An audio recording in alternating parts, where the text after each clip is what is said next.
Ada-ada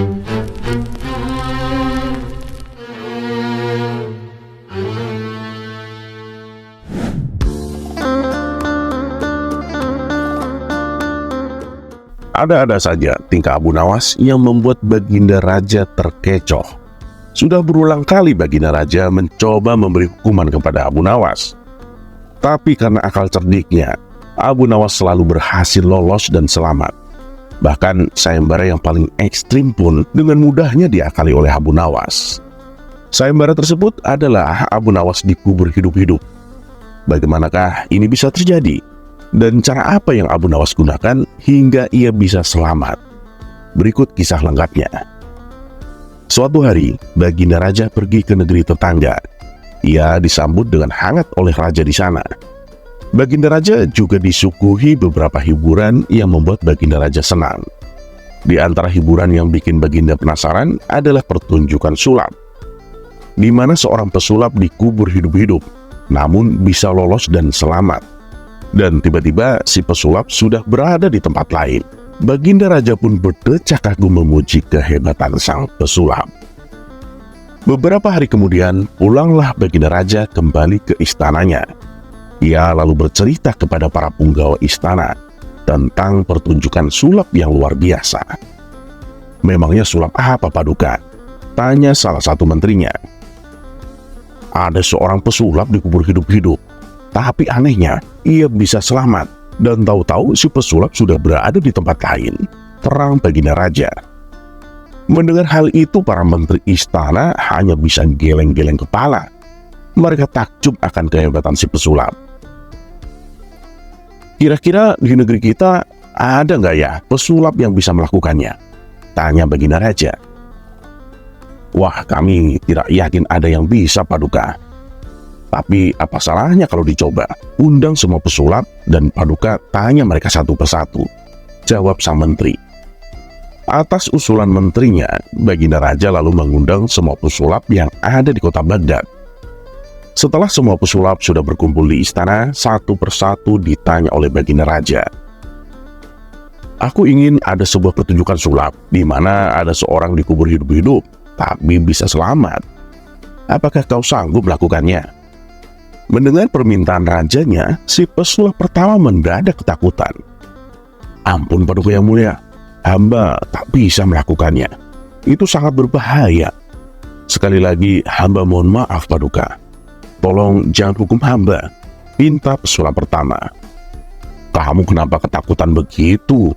Ini kan hanya permintaan saja. Kalau kamu tak bisa, ya saya tidak akan memaksa. Dan saya tidak akan menghukum kamu, balas Baginda Raja. Begitu juga dengan pesulap kedua dan seterusnya. Mereka semua mengaku tak sanggup melakukannya. Wah, sayang sekali, kalian semua tak ada yang mampu. Padahal bila di antara kalian ada yang bisa melakukannya, saya akan beri hadiah yang sangat besar, ucap Baginda Raja kepada para pesulap. Meski diiming-imingi hadiah menggiurkan, semua pesulap yang hadir masih saja tak ada yang berani. Kemudian perasaan istana menghampiri Baginda Raja. Kenapa tidak dibuat sayembara saja, Paduka? Barangkali salah satu rakyat Paduka ada yang bisa melakukannya, saran perasaan istana. Wah, benar juga katamu. Segera buatkan sayembara dan sebar sampai ke pelosok negeri, kata Baginda Raja. Maka para pengawal istana segera menyebar ke seluruh penjuru kota untuk mengumumkan sayembara yang telah dibuat oleh Baginda Raja. Barang siapa yang berani dikubur hidup-hidup dan bisa selamat, maka akan diberi hadiah 1000 dinar. Begitulah isi sayembara yang disampaikan kepada masyarakat. Ini si sayembara gila, mana ada yang berani? Hadiah tidak didapat, malah nyawa yang menghilang, celetuk salah satu warga. Sementara Baginda Raja yang tengah berada di istana masih menunggu seseorang yang sanggup mengikuti sayembara.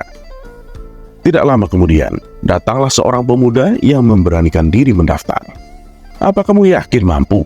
Tanya Baginda Raja memastikan. Saya akan mencobanya, Paduka, jawab si pemuda. Oh, itu boleh-boleh saja. Tapi ingat, kalau kamu tidak selamat dan mati, kamu tidak akan mendapatkan hadiahnya. dan saya tidak akan bertanggung jawab, kata Baginda Raja memperingatkan. Sejenak si pemuda terdiam. Ia mengira akan tetap dapat hadiah meskipun dirinya harus mati. Si pemuda lalu mengurungkan niatnya mengikuti sayembara tersebut. Ampun Paduka, saya tidak jadi mengikuti sayembara. Saya kira walaupun saya mati, saya akan tetap dapat hadiah, ucap si pemuda. Baginda Raja pun terkejut dengan ucapan si pemuda. Kamu ini rela mengorbankan nyawamu hanya demi mendapatkan hadiah 1000 dinar? Tanya Baginda Raja penasaran. Ya benar Paduka, saya ini orang miskin dan saya ingin membahagiakan orang tua saya. Saya ingin memberi mereka uang yang banyak meskipun saya harus merelakan nyawa saya, jawab si pemuda. Mendengar hal itu, hati Baginda Raja seketika tersentuh.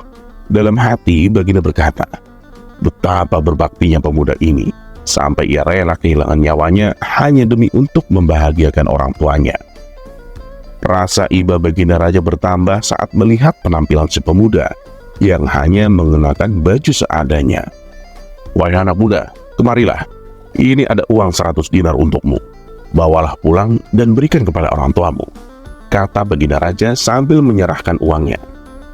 Betapa bahagianya si pemuda, ia tak menyangka akan mendapatkan hadiah sejumlah uang yang sangat banyak.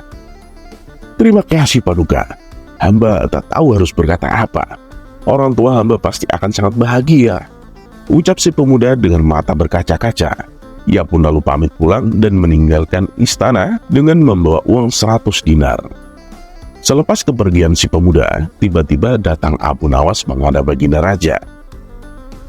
Ada perlu apa Abu Nawas? Kenapa datang kemari? Tanya Baginda Raja. Loh, bukannya Paduka membuat sayembara? Kedatanganku ke sini tentu saja untuk mengikutinya, jawab Abu Nawas. Kamu ini jangan aneh-aneh Abu Nawas. Kamu kan bukan seorang pesulap, balas Baginda Raja. Tapi sayembara itu kan berlaku untuk siapa saja. Kenapa saya tidak boleh ikut? Protes Abu Nawas. Bukan tidak boleh. Kamu tahu sendiri kan resikonya. Kalau kamu gagal, kamu bisa mati Abu Nawas. Dan saya tak mau ada rakyatku yang mati konyol karena kebodohannya, tutur Baginda Raja. Paduka yang mulia, saya datang ke sini bukan untuk mencari mati, tapi untuk mencari hadiah, ujar Abu Nawas. Karena Abu Nawas terus mendesaknya, akhirnya Baginda Raja mempersilahkan Abu Nawas mengikuti sayembara. Rupanya keberanian Abu Nawas mengikuti sayembara ini membuat para warga gempar dan penasaran. Mereka lalu berbondong-bondong datang ke istana untuk melihat aksi Abu Nawas. Baginda Raja lalu mengajak Abu Nawas menuju halaman istana. Sesampainya di sana, sudah tersedia lubang tanah dengan kedalaman 5 meter. Wahai Abu Nawas, masuklah ke dalam lubang itu. Kalau kamu selamat, kamu akan mendapatkan hadiah uang 1000 dinar, ucap Baginda Raja. Ampun Paduka yang mulia, sebelum saya melakukannya, saya minta satu permintaan. Berikan saya topi baja untuk menutupi kepala saya, pinta Abu Nawas. Baginda Raja pun mengabulkan permintaan tersebut.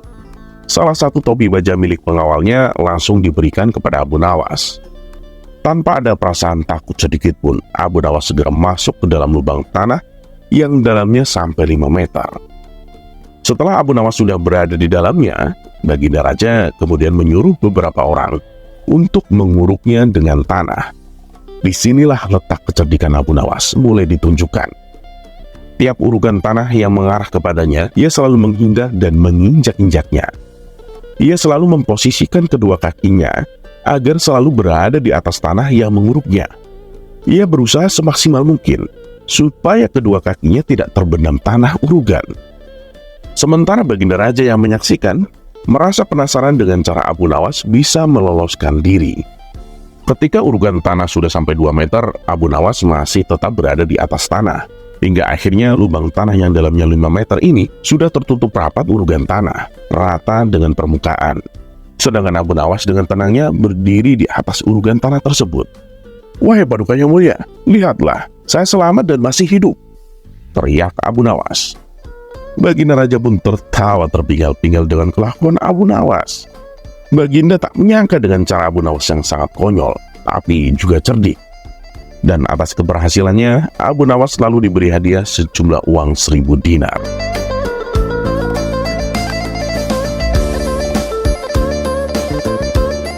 Terlepas apakah cerita ini adalah cerita fiksi atau kenyataan, karena hikmah adalah barang hilang seorang muslim.